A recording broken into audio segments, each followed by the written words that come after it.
அஸ்ஸலாமு அலைக்கும் வரஹ்மத்துல்லாஹி வபரகாத்துஹு. ஒரு முக்கிய அறிவிப்பு.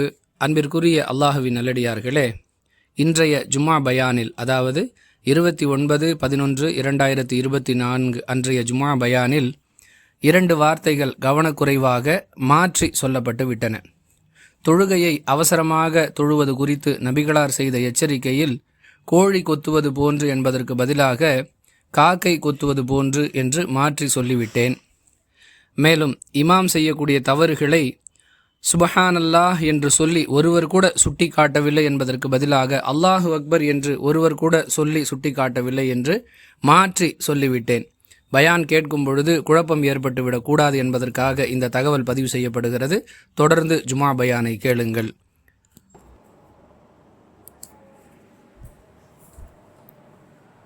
அஸ்ஸலாமு அலைக்கும் வரஹ்மத்துல்லாஹி வபரகாத்துஹு. இன்னல் ஹம்தலில்லாஹ் நஹ்மதுஹு வ நஸ்தஈனுஹு மன் யஹ்திஹில்லாஹு ஃபலா முதில்ல லஹு வ மன் யுத்லில் ஃபலா ஹாதிய லஹு. வ அஷ்ஹது அன் லா இலாஹ இல்லல்லாஹு வஹ்தஹு லா ஷரீக லஹு வ அஷ்ஹது அன்ன முஹம்மதன் அப்துஹு வ ரசூலுஹு. அம்மா பஅத். அஊது பில்லாஹி மினஷ் ஷைத்தானிர் ரஜீம். இன்னல் முனாஃபிகீன யுகாதிஊன அல்லாஹ வ ஹுவ காதிஊஹும் வ இதா காமூ இலஸ் ஸலாத்தி காமூ குஸாலா யுராஊன அன்-நாஸ வ லா யذ்குரூன அல்லாஹ இல்லா கலீலா. قال நபினா ஸல்லல்லாஹு அலைஹி வஸல்லம் ஸல்லூ கமா ரஅய்துமூனி உஸல்லி அவ் கமா قال அலைஹி ஸலாத்து வஸலாம். பேரன்பிற்கும் பெருமதிப்பிற்கும் உரிய எல்லாம் வல்ல அல்லாஹுவின் நல்லடியார்களே, அல்லாஹுவின் பேரருளால் அவனுடைய கட்டளையாகிய இந்த ஜும்ஆவுடைய வணக்கத்தை நிறைவேற்றுவதற்கும் அதன் ஒரு பகுதியாக அவனுடைய மார்க்கத்தை அதன் தூய வடிவில் அறிந்து கொள்வதற்குமான வாய்ப்பை நாம் எல்லாம் பெற்றிருக்கின்றோம். அன்பிற்குரியவர்களே, ஈமானுக்கு அடுத்த கடமையாகிய தொழுகை என்பது இன்னும் எந்தெந்த வகைகளில் முக்கியத்துவம் வாய்ந்தது என்பதையெல்லாம் பல சந்தர்ப்பங்களில் விரிவாகவும் விளக்கமாகவும் நாம் அறிந்திருக்கிறோம். தொழுகையின் சிறப்புகள், தொழாதவர்க்குரிய தண்டனைகள், தொழுகை மூலமாக கிடைக்கக்கூடிய பயன்கள் என்று சொல்லி அதிகமான சந்தர்ப்பங்களில் நாம் இது தொடர்பான செய்திகளை எல்லாம் ஜும்மா பயான்கள், உள்ளரங்கு நிகழ்ச்சிகள், தர்பியாக்கள் என்று பல சந்தர்ப்பங்களில் நாம் தொடர்ந்து செய்திகளை அறிந்து வருகிறோம். அன்பானவர்களே, அந்த வரிசையில் நாம் அறிந்து கொள்ள வேண்டிய மிக முக்கியமான ஒரு தகவல் என்னவென்றால், நம்முடைய தொழுகை அல்லாஹ்விடம் ஏற்றுக்கொள்ளப்பட்டு அதற்குரிய நன்மைகள் நமக்கு முழுமையாக கிடைக்க வேண்டும் என்றால் அதற்கு ஒரு நிபந்தனையை ரசூலுல்லாஹி ஸல்லல்லாஹு அலைஹி வஸல்லம் அவர்கள் ஏற்படுத்தி உள்ளார்கள். புகாரி எனும் நூலில் இடம்பெறக்கூடிய 631வது ஹதீஸில் அந்த தகவல் நமக்கு கிடைக்கின்றது. அல்லாஹ்வுடைய தூதர் அவர்கள் சொல்லுகிறார்கள், சல்லு கமா ரஅய்துமூனி உஸல்லி, என்னை எவ்வாறு தொழ கண்டீர்களோ அவ்வாறு தொழுது கொள்ளுங்கள். அதாவது நம்முடைய தொழுகை ரசூலுல்லாஹி ஸல்லல்லாஹு அலைஹி வஸல்லம் அவர்களுடைய தொழுகையை போன்று இருக்க வேண்டும். அப்பொழுதுதான் அந்த தொழுகைக்கு அல்லாஹ்விடம் கூலி கிடைக்கும் என்பது இதன் பொருள். ரசூலுல்லாஹி ஸல்லல்லாஹு அலைஹி வஸல்லம் அவர்களுடைய வழிகாட்டுதல் அடிப்படையில் நம்முடைய தொழுகையை அமைத்துக் கொள்வது என்றால் என்ன? அல்லாஹ்வுடைய தூதர் அவர்கள் தன்னுடைய தொழுகையை எப்படி அமைத்துக் கொண்டார்கள் என்பதை தெரிந்து அதனுடைய அடிப்படையில் நம்முடைய தொழுகைகளை அமைத்துக் கொள்ள வேண்டும். இது ஒரு பகுதி. அதற்கு மாற்றமான செயல்கள் நம்முடைய தொழுகையில் ஏதாவது இருக்குமேயானால் அவற்றை சரி செய்து கொள்ள வேண்டும். இது மற்றொரு பகுதி. தொழுகையை எவ்வாறு அமைத்துக் கொள்வது என்பதை தெரிந்து கொள்ள வேண்டியது முதற் பகுதி. நம்முடைய தொழுகையில் உள்ள தவறுகளை சரி செய்து கொள்வது என்பது இரண்டாவது பகுதி. தொழுகையை எப்படி அமைத்துக் கொள்ள வேண்டும், இது தொடர்பாகவும் பல சந்தர்ப்பங்களில் நாம் விரிவாகவும் விளக்கமாகவும் கேட்டிருக்கின்றோம். அதன் மற்றொரு பகுதியாக இருக்கக்கூடிய நம்முடைய தொழுகைகளில் நாம் செய்யக்கூடிய, நாம் என்று சொன்னால் பெரும்பாலான மனிதர்கள் செய்யக்கூடிய தவறுகள் என்னென்ன, அவற்றை எப்படி சரி செய்து கொள்ள வேண்டும் என்று அல்லாஹுவின் தூதர் ஸல்லல்லாஹு அலைஹி வஸல்லம் அவர்கள் வழிகாட்டி இருக்கிறார்கள். இது தொடர்பான தகவல்களைத்தான் இன்ஷா அல்லாஹ் தொழுகையும் தவறுகளும் என்ற தலைப்பின் கீழ் இன்றைய ஜும்ஆவுடைய சிந்தனையாக சுருக்கமாக சில செய்திகளை நாம் அறிந்து கொள்ள இருக்கிறோம். அன்பிற்குரியவர்களே, முதல் அம்சமாக நாம் கவனத்தில் கொள்ள வேண்டியது தொழுகைக்கு வரும் பொழுது நாம் செய்யக்கூடிய தவறு. பலருக்கும் யோசனையாக இருக்கும், தொழுகைக்கு வராமல் ஏராளமான மக்கள் இருக்கிறார்கள், ஆனால் தொழுகைக்கு வரக்கூடியவர்கள் தொழுகைக்கு வரும் பொழுது தவறு செய்கிறார்கள் என்று சொன்னால் அது என்ன? அன்பானவர்களே, புகாரியில் இடம்பெறக்கூடிய 635வது ஹதீஸில் பார்க்கிறோம். ரசூலுல்லாஹி ஸல்லல்லாஹு அலைஹி வஸல்லம் அவர்கள் சொன்னார்கள், நீங்க தொழுகைக்கு வந்தீங்கன்னா பொறுமையாக வாங்க. இதை அறிவிக்கக்கூடிய அபூ கதாதா ரலியல்லாஹு அன்ஹு சொல்றாங்க, நாங்கள் ரசூலுல்லாஹி ஸல்லல்லாஹு அலைஹி வஸல்லம் அவர்களோடு ஜமாத்தாக தொழுது கொண்டிருந்தோம். சில மனிதர்கள் தொழுகைக்காக வரும் பொழுது வேகமாக ஓடி வந்தார்கள். எல்லோருக்கும் அந்த சத்தம் கேட்கிற அளவிற்கு தட தட தடன்னு உள்ள வர்றாங்க. தொழுகை முடிந்தவுடன் அல்லாஹ்வின் தூதர் ஸல்லல்லாஹு அலைஹி வஸல்லம் அவர்கள், யார் அப்படி ஓடி வந்தது? ஜமாத் தொழுகை நடைபெற்று கொண்டிருக்கும் பொழுது யாரோ சில மனிதர்கள் ஓடி வந்தார்களே, யார் அப்படி வந்தீங்க? சில மனிதர்கள் அடையாளப்படுத்தப்படுறாங்க, யாரை சொல்லலை, நாங்கள் தான் வந்தோம். எதுக்காக அப்படி ஓடி வந்தீங்க? ஜமாத் மிஸ் ஆயிரும் நம்ம சொல்றோம்ல, ஏங்க அப்படி பதறி அடிச்சு போறீங்க? இல்லை கடைசி ரக்காத்துலையாவது போய் சேர்ந்துடணும். இதே பதிலைத்தான் அன்றைய சஹாபாக்கள் சொன்னார்கள், யாரை சொல்லலாம், ஜமாத் தொழுகை விடுபட்டு விடும் என்பதற்காக ஓடி வந்தோம். ரசூலுல்லாஹி ஸல்லல்லாஹு அலைஹி வஸல்லம் சொன்னார்கள், இனி அவ்வாறு செய்யாதீர்கள். இப்ப செஞ்சிட்டீங்க, இனி அவ்வாறு செய்யாதீர்கள். அறிந்து கொள்ளும், கவனிங்க, நீங்க தொழுகைக்கு வந்தால் அமைதியாகவும் நிதானமாகவும் வாருங்கள், ஓடி வராதீர்கள். கிடைத்ததை தொழுங்கள், விடுபட்டதை நிறைவு செய்யுங்கள். பொறுமையா வரணும். 2 ரக்காத்து போயிடுச்சு, பதட்டப்பட தேவையில்லை. கிடைத்ததை தொழுது கொள்ளுங்கள், விடுபட்டதை நிறைவு செய்யுங்கள். இமாம் சலாம் கொடுத்த பிறகு எத்தனை ரக்காத்து விடுபட்டுருச்சோ அதை சேர்த்து நிறைவு செய்ய வேண்டுமே தவிர ஜமாத்து கிடைக்க வேண்டும் என்பதற்காக ஓடி வருவது தொழுகைக்கு வரக்கூடியவர்கள் செய்யக்கூடிய முதல் தவறு. அப்படி உங்களுக்கு தொழுகையுடைய ஆரம்பத்திலிருந்தே தொழ வேண்டும், முழுமையாக எனக்கு ஜமாத் கிடைக்க வேண்டும் என்ற எண்ணம் இருந்தால் அதற்கு தகுந்தாற் போன்று நம்முடைய வேலைகளை அமைத்துக் கொள்ள வேண்டுமே தவிர கடைசி நேரத்தில் தொழுகைக்காக ஓடி வருவதை ரசூலுல்லாஹி ஸல்லல்லாஹு அலைஹி வஸல்லம் தவறு என்று அடையாளப்படுத்துறாங்க. அதனால தான் இனி இப்படி செய்யாதீங்கன்னு எச்சரிக்கை செய்கிறார்கள். இந்த தவறு நம்மில் யாருக்கெல்லாம் நிகழ்கிறதோ அவர்கள் நம்மை சரி செய்து கொள்ள வேண்டும்.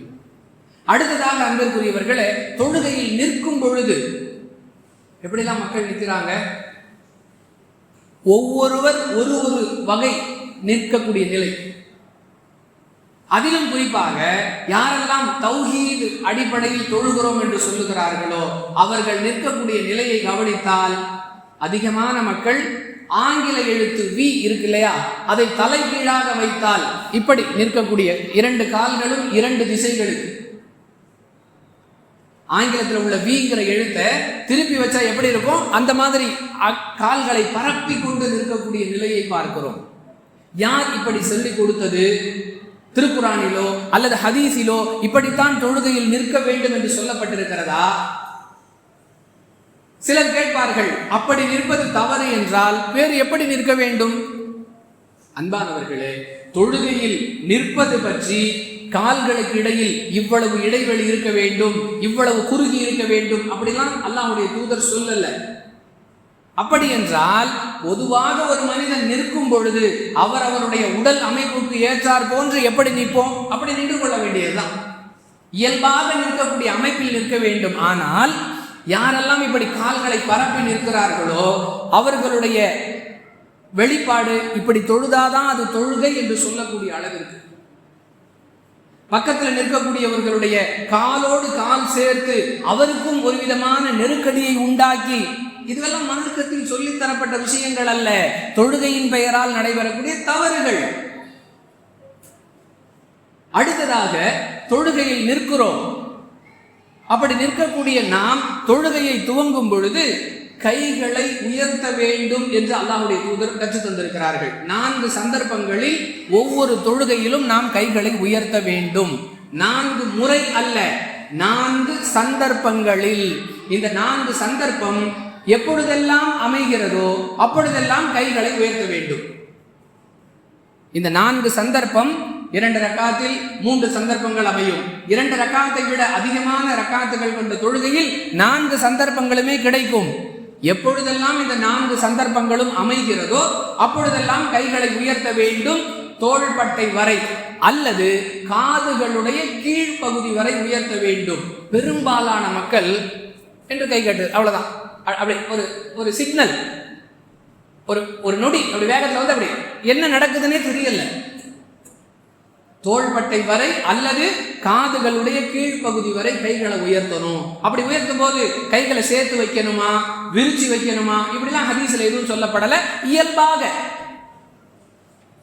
தொழுகையை துவங்குகிறோம் அல்லவா, தக்பீரே தஹரீமா என்று சொல்லக்கூடிய தொழுகையை துவங்கக்கூடிய முதல் தக்பீர் சொல்லும் பொழுது கைகளை உயர்த்துதல்.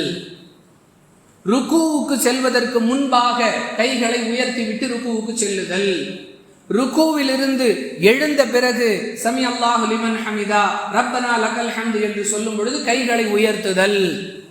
2 ரக்காத்தை முடித்துவிட்டு 3வது ரக்காத்திற்காக எழும் பொழுது கைகளை உயர்த்துதல். இந்த 4 சந்தர்ப்பங்களில் கைகளை உயர்த்த வேண்டும்.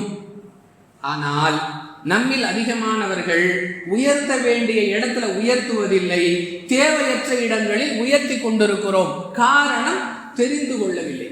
எப்படி செய்யணுங்கிறது தெரியாத காரணத்தால் தொழுகையில் இந்த தவறு நடக்கிறதா இல்லையா? நாமும் சரி செய்து கொள்வோம். யாராவது தவறாக இப்படி நடந்து கொள்கிறார்கள் என்றால் அவர்களை தனியாக அழைத்து சென்று, பலருக்கு மத்தியில் சொல்லாமல் கண்ணியமாக அவர்களை தனியாக அழைத்து சென்று, நீங்க இப்படி செய்யறீங்க, நபி வழியில இது தவறு, இனி இப்படி உங்களை சரி செய்து கொள்ளுங்கள் என்று கண்ணியமாக சொல்லும் பொழுது அவரும் சரி செய்து கொள்வார். அவருக்கு ஒரு மார்க்க அறிவை கற்றுக் கொடுத்த நன்மையும் நமக்கு கிடைக்கும். முதலாவது சந்தர்ப்பம் எது? தொழுகையை துவங்கும் பொழுது. 2வது சந்தர்ப்பம் ருக்குவுக்கு செல்வதற்கு முன்னால். 3வது சந்தர்ப்பம் ருக்குவிலிருந்து எழுந்த பிறகு. 4வது சந்தர்ப்பம் 2வது ரக்காத்துடைய அத்தஹியாத்து இருப்பிலிருந்து 3வது ரக்காத்திற்காக எழுந்து தக்பீர் சொல்லி கைகளை கட்டணும். இந்த 4 சந்தர்ப்பங்களில் கைகளை உயர்த்தணும். இதில் நாம் தவறு செய்து கொண்டிருக்கிறோம். யாரெல்லாம் சரியாக செய்கிறோம் அல்ஹம்துலில்லாஹ். தவறாக செய்பவர்கள் இதை சரி செய்து கொள்ள வேண்டும். அடுத்ததாக தொழுகையில் நிகழக்கூடிய தவறுகளில் ஒன்று, ஜமாஅத் தொழுகை நடைபெற்று கொண்டிருக்கிறது. இந்த செய்தி 4 சந்தர்ப்பங்களில் கைகளை உயர்த்தணுங்கிற இந்த தகவல் புகாரியில் இடம்பெறக்கூடிய 735 மற்றும் 739வது ஹதீசுகளில் இருந்து அறிந்து கொள்கிறோம். அடுத்ததாக அன்பிற்குரியவர்களே, ஜமாஅத் தொழுகை நடைபெற்று கொண்டிருக்கிறது. வெளியிலிருந்து ஜமாத்தில் சேர்வதற்காக வரக்கூடியவர்கள் செய்யக்கூடிய தவறுகளில் ஒன்று, நிலை நிற்கிறார்கள் என்று சொன்னால் ஜமாத்தில் வந்து சேர்ந்துருவோம். அதை தவிர்த்து ருக்கூவிலோ சஜிதாவிலோ அத்தஹியாத்து இருப்பிலோ இருக்கிறார்கள் என்று சொன்னால் வெயிட் பண்றோம். அப்பதான் ஒழுங்கா இருக்கக்கூடிய லுங்கிய கழட்டி மறுபடியும் கட்டுறோம். அப்பதான் கண்ணாடிக்கு முன்னாடி நின்று முகம் துடைக்கிறோம். என்ன, உட்கார்ந்த உடனே இமாம் சாப் எழுந்திருக்க போறாரு, அந்த கொஞ்ச நேரத்துக்கு ஏன் உட்கார்றது? அதை விட நிற்கும் பொழுது நேரா போய் சேர்ந்துடலாம். இல்ல, யார் கற்றுக் கொடுத்தது என்றே தெரியவில்லை. இந்த தவறும் குறிப்பாக தௌஹீது பேசக்கூடிய மக்கள் தொழக்கூடிய பள்ளிவாசல்களில் தான் அதிகமாக நடக்கிறது. இது நபி வழிக்கு எதிரானது. அல்லாஹ்வுடைய தூதர் ஸல்லல்லாஹு அலைஹி வஸல்லம் அவர்கள் சொல்லுகிறார்கள். புகாரியில் இடம்பெறக்கூடிய 635வது ஹதீஸில் பார்க்கிறோம். ஏற்கனவே சொன்னதுதான், தொழுகைக்காக ஓடி வராதீங்க, அந்த ஹதீஸ்ல தான். கிடைத்ததை தொழுங்க. எந்த ருக்கு கிடைக்குதா ருக்குல சேர்ந்து கொள்ளுங்க, சஜிதா கிடைக்கிறதா சஜிதாவில் சேர்ந்து கொள்ளுங்கள், அத்தஹியாத்தில் இருக்கிறார்களா அத்தஹியாத்தில் சேர்ந்து கொள்ளுங்கள். என்ன ஒரு நிபந்தனை, ருக்குவுக்கு செல்வதற்கு முன்பு நீங்கள் சேர்ந்து விட்டால் அந்த ரக்காத் உங்களுக்கு கிடைத்து விட்டது. ருக்குவிலிருந்து இமாம் எழுந்த பிறகு சேர்ந்தீங்கன்னா அந்த ரக்காத் உங்களுக்கு கிடைக்காது, அவ்வளவுதானே தவிர சேரக்கூடியவர்கள் இமாம் எந்த நிலையில் இருக்கிறாரோ அந்த நிலையில போய் சேர்ந்துடணும். இமாம் என்பவர் பின்பற்றப்படுவதற்காகவே ஏற்படுத்தப்பட்டிருக்கிறார், வேடிக்கை பார்ப்பதற்காக அல்ல. ஜமாத் தொழுகைக்கு வந்துட்டு இங்க ஜமாத் தொழுகை நடந்து கொண்டிருக்கிறது, நாம் அங்கே காத்திருக்கிறோம், எழுந்திருக்கட்டும், நிலைக்கு வரட்டும். இது தவறு. அன்பானவர்களே, அடுத்ததாக நாம் கவனத்தில் கொள்ள வேண்டிய ஒரு அம்சம் என்னவென்று சொன்னால், தொழுகையில் நிற்கும் பொழுது ஒரு விதமான சோம்பல். எப்ப தொழுகையை முடிப்பாங்க? அன்பானவர்களே, வருத்தமான விஷயம். ஆனால் சகஜமாக நடைபெற்றுக் கொண்டிருக்கிறது. அப்படி கேலி சாதாரணமா அப்படி சிரிச்சுக்கிட்டே சொல்றது, ஹஸ்ரத் கொஞ்சம் சின்ன சூறாவா பார்த்து செய்யுங்க. அன்பானவர்களே, நம்முடைய நேரம் செலவழிக்கிறோம் இல்லையா, அதனுடைய ஷெட்யூல் கணக்கெடுத்து பார்த்தீங்கன்னா நம்ம மிக குறைவாக நேரம் செலவழிக்கக்கூடிய ஒரு விஷயம் இருக்கிறதுன்னு சொன்னா அது தொழுகை. உண்மையா இல்லையா? 5 நேர தொழுகைக்காக நாம் செலவிடக்கூடிய நேரம், மற்ற காரியங்களுக்காக செலவிடக்கூடிய நேரம், ஒரு பட்டியல் தயார் செய்து பாருங்கள். நம்முடைய நேரத்துல மிக குறைந்த செலவீனமாக தொழுகைக்காக கூடிய நேரம் தான். அல்லாஹ் நம்மளை சிரமப்படுத்த விரும்பல. யுரீதுல்லாஹு பிக்குமுல் யுஸ்ர வலா யுரீது பிக்குமுல் உஸ்ர். உங்களுக்கு அல்லாஹ் சிரமமானதை நாடவில்லை, இலகுவானதையே நாடுகிறான். திருக்குர்ஆனுடைய 2வது அத்தியாயம் 185வது வசனத்தில் அல்லாஹ் பேசுகிறான். மா அன்ஸல்னா அலைக்கல் குர்ஆன லிதஷ்கா. உங்களை துர்பாக்கியசாலிகளாக, சிரமப்படக்கூடியவர்களாக ஆக்குவதற்கு நாம் இந்த குர்ஆனை கொடுக்கவில்லை என்று 20வது அத்தியாயத்துடைய 2வது வசனத்தில் அல்லாஹ் பேசுகிறான். மிக குறைந்த நேரத்தில் ஒரு அமல் நம் மீது கடமையாக்கப்பட்டிருக்கிறது, தொழுகை. ஆனா என்ன நிலைமை? இன்னைக்கு கொஞ்சம் இமாம் சார் இழுத்துட்டாரு, கொஞ்சம் கம்மியா ஓதி இருக்கலாம். சிலர் சொல்றது, சிலர் சொல்றது இல்லை. ரசூலுல்லாஹி ஸல்லல்லாஹு அலைஹி வஸல்லம் எப்படிப்பட்ட சமுதாயத்தை உருவாக்கினார்கள்? அன்பானவர்களே, அல்லாஹ் திருக்குர்ஆன்ல இந்த மாதிரி தொழுகையில் நிற்பதை வருத்தப்படக்கூடிய ஒரு செயலாக, சிரமமான ஒரு செயலாக கருதுபவர்களை பற்றி அடையாளப்படுத்தும் பொழுது 4வது அத்தியாயம் 142வது வசனத்திலே பேசுகிறான். வைதா காமு இல ஸலாத்தி காமு குஸாலா. முனாஃபிக்குகளை பற்றி அல்லாஹ் பேசுகிறான். அவர்கள் தொழுகையில் நின்றால் சோம்பேறிகளாகவே நிற்கிறார்கள். எப்படா முடியும்? எப்ப சலாம் வாங்குவார்? எப்ப முடிப்பார்? எப்ப ருக்குவுக்கு போவார்? ரமலான்ல பார்க்கலாம் வேதனை. இதெல்லாம் பயான்ல சொல்றதே ஒரு வெட்கக்கேடான விஷயம். ரமலான்ல இரவு தொழுகையில ஜமாத் நடந்து கொண்டிருக்கிறது, பின்னாடி ஒரு 4-5 பேர் அமர்ந்து கொண்டிருப்பார்கள். அல்ஹம்து சூரா முடிந்து துணை சூரா ஓதி கொண்டிருக்கிறாங்க. ருக்குவுக்கு போறதுக்கான சிம்டம் தெரியும் இல்லையா? வல்லாஹு பிமா தஅமலூன கபீர். லேசா இமாம் முடிக்கிற மாதிரி தெரியும் போது வேக வேகமா எழுந்திருச்சு கையை கட்டி ருக்குவுக்கு. யார் இப்படி செய்ய சொன்னது? தொழுகையின் ஆரம்ப துஆ இருக்கிறது அல்லவா? ஏற்கனவே பல முறை சொல்லி இருக்கிறோம். அல்லாஹும்ம பாயித் பைனி வ பைன ஹதாயாய கமா பாஅத்த பைனல் மஷ்ரிகி வல் மக்ரிப். இது இப்படி தொடங்கக்கூடிய இந்த பிரார்த்தனை மிகச்சிறந்த பாவ மன்னிப்பிற்கான ஒரு துஆ. எப்போ அதை ஓதக்கூடிய வாய்ப்பு உங்களுக்கு கிடைக்கும் தெரியுமா? தொழுகையின் ஆரம்பத்திலேயே நீங்கள் சேர்ந்தால்தான். இமாம் குர்ஆன் ஓத ஆரம்பித்து விட்டால் அல்லாஹ் சொல்லி காட்டுகிறான், வஸ்மஉ வ அன்சிது. வாய் மூடுங்கள், செவி தாழ்த்தி கேளுங்கள். ஒன்னும் ஓத முடியாது. ஆனால் நம்முடைய நிலைமை என்ன?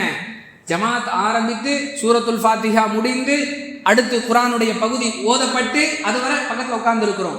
முடிக்க போறாருன்னு தெரிஞ்ச உடனே வேக வேகமா யாரை திருப்திப்படுத்துவதற்காக இந்த தொழுகை?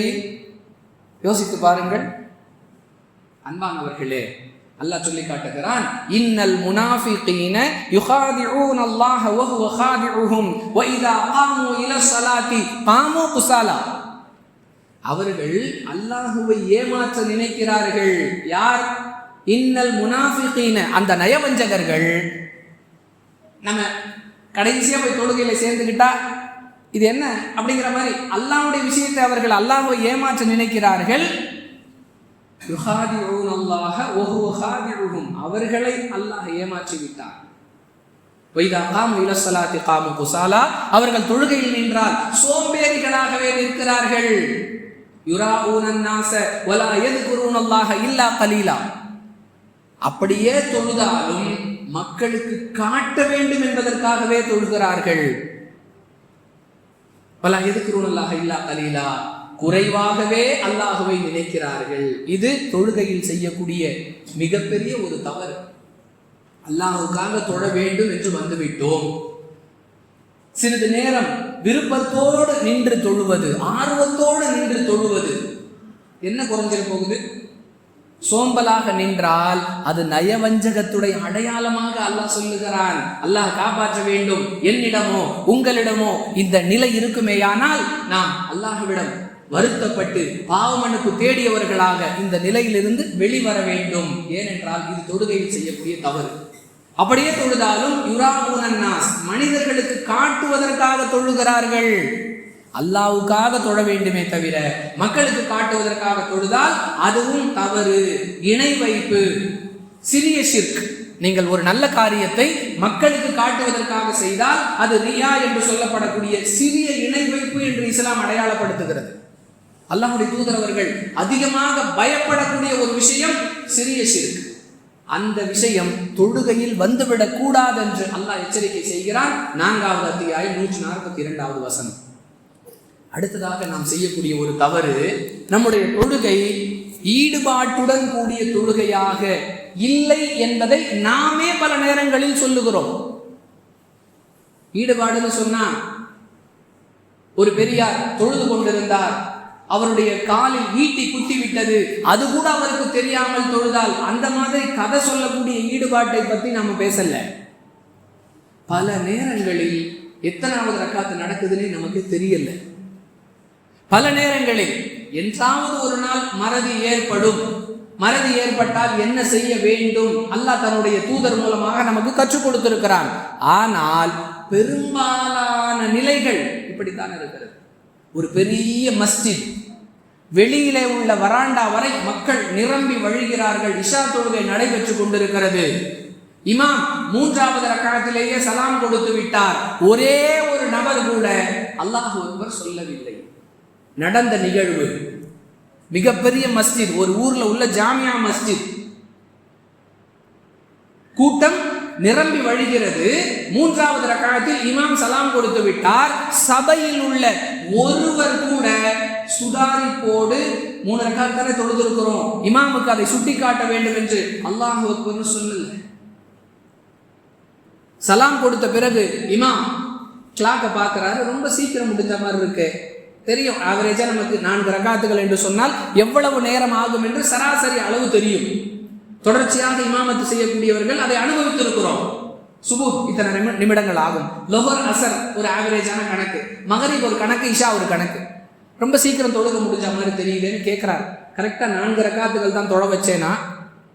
மெதுவா ஒருத்தர் சொல்றாரு, இல்ல சார் கொஞ்சம் சீக்கிரம் முடிஞ்ச மாதிரி தெரியுது. அப்ப கூட 3 ரக்காத்துங்கிறது தெரியல. திருக்குர்ஆனுடைய 107வது அத்தியாயம் 4 மற்றும் 5வது வசனங்களில் அல்லாஹ் சொல்லுகிறான், ஃபவைலுல் லில் முஸல்லீன் அல்லதீனஹும் அன் ஸலாத்திஹிம் சாஊன். தொழுகையாளிகளுக்கு கேடுதான் என்று சொல்லுகிறான். தொழுதா நன்மை கிடைக்கணும், தொழுதா சொர்க்கம் கிடைக்கணும், தொழுதா அல்லாஹ் சந்தோஷப்படணும். ஆனால் இந்த வசனத்தில் பேசுகிறான், ஃபவைலுல் லில் முஸல்லீன், தொழுகையாளிகளுக்கு கேடுதான். ஏன் கேடு? அல்லதீனஹும் அன் ஸலாத்திஹிம் சாஹூன், அவர்கள் தங்கள் தொழுகையில் கவனமற்று தொழுகிறார்களே, அந்த தொழுகையாளிகளுக்கு கேடுதான். தொழுதும் பயனில்லை. பயனில்லைங்கிறது மட்டுமில்ல, கேடு அவர்கள் மீது ஏற்பட்டு விட்டது. எதனால்? தொழுகையில் உள்ளச்சம் இல்லாத காரணத்தால். அல்லாஹ் பாய்து பை ஓதுனேனா, சூரத்துல் ஃபாத்திஹா தொடங்குற மாதிரி இருந்துச்சு, முடிச்சேனா, இவ்வாறு ஒரு நிலை ஏற்பட்டிருக்குமே ஆனால் அது தொழுகையில் ஏற்படக்கூடிய தவறு. அதை சரி செய்து கொள்ள வேண்டியது அவசியம். திருக்குர்ஆனுடைய 107வது அத்தியாயம் 4 மற்றும் 5வது வசனங்கள். அடுத்ததாக அன்பிற்குரியவர்களே, நம்ம கவனிக்க வேணும், தொழுகையில் அவசரம் கூடாது. அவசரமாக தொழுவதை அல்லாஹ்வுடைய தூதர் தவறு என்று சொல்லுகிறார்கள். எப்படிப்பட்ட தவறு தெரியுமா? அவ்வாறு தொழுபவன், தொழுகையை திருடுபவன், அவன்தான் திருடர்களிலேயே மோசமான திருடன் என்று அல்லாஹ்வுடைய தூதர் அவர்கள் சொல்லுகிறார்கள். அஹ்மத் என்னும் நூலில் இடம்பெறக்கூடிய 22,642வது ஹதீஸ். அல்லாஹ்வுடைய தூதர் சொல்றாங்க, திருடன்லேயே மோசமான திருடன் யார் தெரியுமா? தொழுகையை திருடுபவன். சஹாபாக்கள் ஆச்சரியமாக கேட்கிறாங்க, யார சொல்லலாம், தொழுகையை திருட முடியுமா? தொழுகையை திருட முடியுமா? அல்லாஹ்வுடைய தூதர் அவர்கள் சொன்னார்கள், யார் ருக்கு சஜிதா ஆகியவற்றை ஒழுங்காக செய்யாமல் காக்கை கொத்துவது போன்று அவசர அவசரமாக தொழுகிறானோ அவன் தொழுகையை திருடுபவன் என்று சொன்னார்கள். என்னுடைய தொழுகை, உங்களுடைய தொழுகை எப்படி இருக்கிறது? நம்மை நாமே கேள்வி கேட்டுக் கொள்ள வேண்டும். யாரையும் அவன் எப்படி தொழுகிறான், இவன் எப்படி தொழுகிறான், அந்த பள்ளிவாசல் இமாம் சாப் அப்படித்தாங்க, சதாப்தி எக்ஸ்பிரஸ் மாதிரி இந்த விமர்சனம் நமக்கு தேவையில்லை. நான் எப்படி தொழுகிறேன்? அன்பானவர்களே, இவ்வாறு நம்முடைய தொழுகை இருந்தால் அது தவறு. இப்படி சொன்னதோடு நிறுத்தாம தனித்தனியா ரசூலுல்லாஹி ஸல்லல்லாஹு அலைஹி வஸல்லம் விளக்குறாங்க, பிரிச்சு சொல்றாங்க. எப்படி? அன்பானவர்களே, திருமிதியில் இடம்பெறக்கூடிய 265வது ஹதீஸில் பார்க்கிறோம், அல்லாஹ்வுடைய தூதர் அவர்கள் சொல்லுகிறார்கள், யார் ருக்கு சஜிதா ஆகியவற்றில் தங்களுடைய முதுகுகளை சரியாக வைக்கவில்லையோ அவர்களுடைய தொழுகை செல்லாது, ஏற்றுக்கொள்ளப்படாது. ருக்கு முதுகு நேராக இருக்க வேண்டும். சிலர் அப்படி இப்படி குனிஞ்சிடுறாங்க, சிலர் இப்படி ஒரு மாதிரியான ஷேப். 2 கைகளை முட்டிக்கால்களை பிடித்துக் கொண்டு தலை, முதுகு, இடுப்பு சமமாக இருக்க வேண்டும். சஜிதா என்று சொன்னால் அதனுடைய நிலை சரியாக இருக்க வேண்டும். இல்லை என்றால் யாருடைய முதுகு ருக்குவிலும் சஜிதாவிலும் சரியாக இல்லையோ அவருடைய தொழுகை செல்லாது, ஏற்றுக்கொள்ளப்படாதுன்னு அல்லாஹ்வுடைய தூதர் சொல்லக்கூடிய எச்சரிக்கை திருமிதியில் இடம்பெறக்கூடிய 265வது ஹதீஸ்ல பார்க்கிறோம். ருக்கு செய்து எழுந்த பிறகு சஜிதாவுக்கு செல்லும் பொழுது பலர் முதலில் முட்டிக்கால்களை தரையில் வைக்கக்கூடிய நிலையை பார்ப்போம். ஷாஃபி நேரா கையை கொண்டு போவாங்க, ஹனஃபி முழங்கால்களை தரையில் வைப்பார்கள். நபி வழி எப்படி? அல்லாஹ்வுடைய தூதர் ஸல்லல்லாஹு அலைஹி வஸல்லம் சொல்றாங்க, நஸையில் இடம்பெறக்கூடிய 1079வது ஹதீஸ், உங்களில் ஒருவர் சஜிதா செய்யும் பொழுது முழங்கால்களை தரையில் வைப்பதற்கு முன்பாக தங்களுடைய கைகளை வைக்கட்டும். முதல்ல கை. பெரும்பாலானவர்கள் இதை சரியாக செய்தாலும் இன்னும் சில சகோதர சகோதரிகள் தவறு செய்து கொண்டிருக்கிறார்கள். நஸை 1079வது ஹதீஸ்ல முழங்கால்களை வைக்கிறதுக்கு முன்னாடி கைகளைத்தான் நீங்க முதலில் தரையில் வைக்க வேண்டும். அன்பானவர்களே, அடுத்து சொல்றாங்க ரசூலுல்லாஹி ஸல்லல்லாஹு அலைஹி வஸல்லம், புகாரில் இடம்பெறக்கூடிய 812வது ஹதீஸில் பார்க்கிறோம், சஜிதா ஒழுங்காக இருக்கிறது என்பதற்கான அடையாளம் உறுப்பு, சில உறுப்புகள் தரையில் படணும். என்னென்ன சொல்றாங்க? 2 பாதம், 2 முட்டிக்கால்கள், 2 கைகள், மூக்கு மற்றும் நெத்தி, 8 உறுப்புகள் தரையில் பட்டால்தான் அவருடைய சஜிதா சரியாக இருக்கிறது. ஒரு அறிவிப்புல மூக்கையும் நெற்றியையும் சேர்த்து சொல்லும் பொழுது 7 என்ற கணக்கு வரும். இந்த முறையில் சஜிதா செய்யவில்லை என்றால் அந்த சஜிதா தொழுகையில் செய்யப்படக்கூடிய தவறான சஜிதா. முஸ்லிமில் இடம்பெறக்கூடிய 532வது ஹதீஸ்ல பார்க்கிறோம், நீங்கள் சஜிதா செய்யும் பொழுது நடுநிலைமையை கடைபிடியுங்கள். அப்படின்னா என்ன? அடுத்து அல்லாஹ்வுடைய தூதர் அதுக்கு விளக்கம் சொல்றாங்க, நாய்களை போன்று கைகளை விரித்து வைக்காதீர்கள். அப்படி நாய் தரையில தவ்வும் பொழுது பேலன்ஸுக்காக அப்படியே விரல்களை விரித்து கொள்கிறது அல்லவா, அது மாதிரி இல்லாம ரொம்ப இப்படி இப்படி குறுகியும் வைக்க தேவையில்லை, விரிச்சும் வைக்க தேவையில்லை, நடுநிலைமையை கடைபிடியுங்கள். இன்னும் சிலர் சஃப்ல இருக்கிறவங்கிறதையே மறந்து இப்படி சஜிதா செய்வார்கள். பக்கத்துல உள்ளவங்க எல்லாம் சஜிதா செய்யவே முடியாது. நடுநிலைமையை கடைபிடியுங்கள் இயல்பாக. அன்பானவர்களே, எவ்வளவு அழகான வழிகாட்டுதல், எவ்வளவு தெளிவான வழிகாட்டுதல்.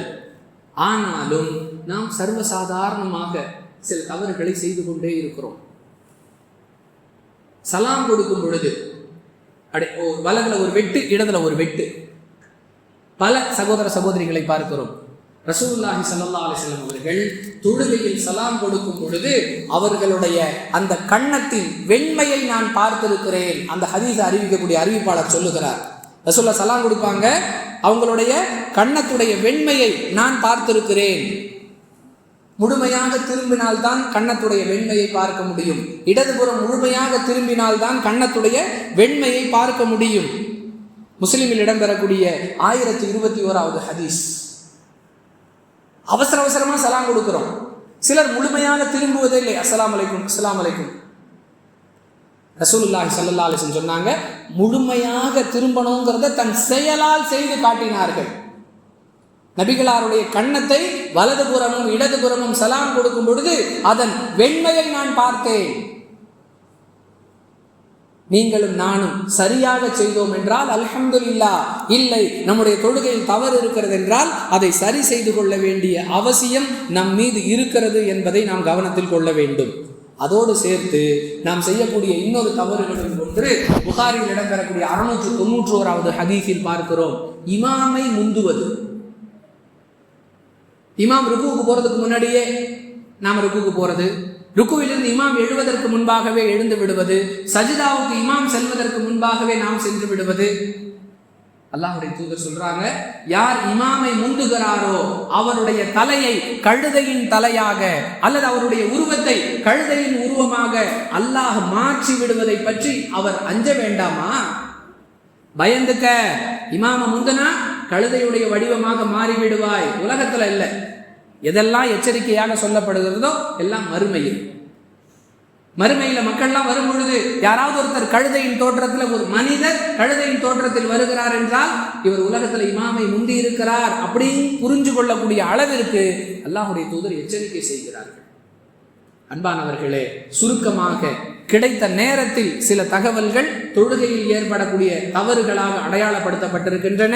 இப்படிப்பட்ட தவறுகள் நம்மிடம் இருக்குமேயானால் அவற்றை விட்டும் நாம் நம்மை தற்காத்து கொண்டு நம்முடைய தொழுகையை அல்லாஹ்விடம் நன்மையை பெற்று தரக்கூடிய தொழுகையாக ஆக்கிக் கொள்வதற்கு முயற்சி செய்வோம். வாஹிர் தஅவானா அனில் ஹம்துலில்லாஹி ரப்பில் ஆலமீன்.